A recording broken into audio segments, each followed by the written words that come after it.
Jerry, and toes.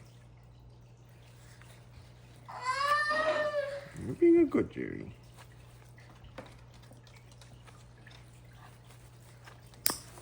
Good Jerry.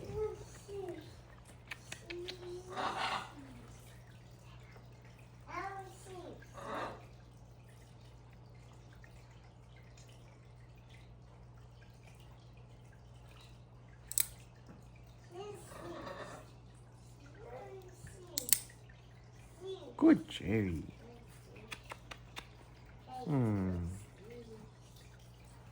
Oh, good Jerry girl. Come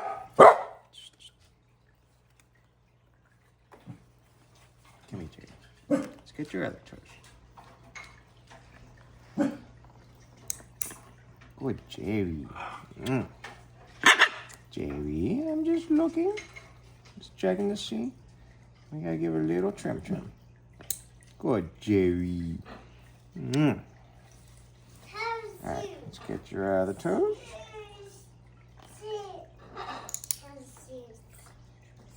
And your last foot. Pinky bean. No. Good job, Jerry. All done. Good Jerry girl. And that's how you trim a bird's nails.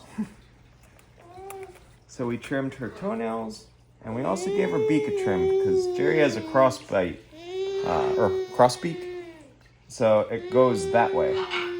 So we keep it flat, and then we have to open up on this side. That way her beak can go through both ways evenly. So she completely enjoys that process, but as you can see, she doesn't really fight back, so she knows it's for the best.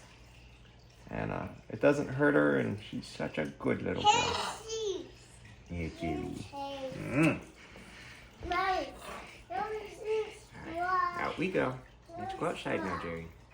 Now, I don't recommend trimming your bird's nails unless you really know what you're doing, because they actually have blood vessels that run through their nails. If you trim them too far up, they can actually start bleeding and bleed out. So it can be really dangerous to do this unless you really know what you're doing. The best way to do it is just to get the very tips of those nails, the really sharp parts.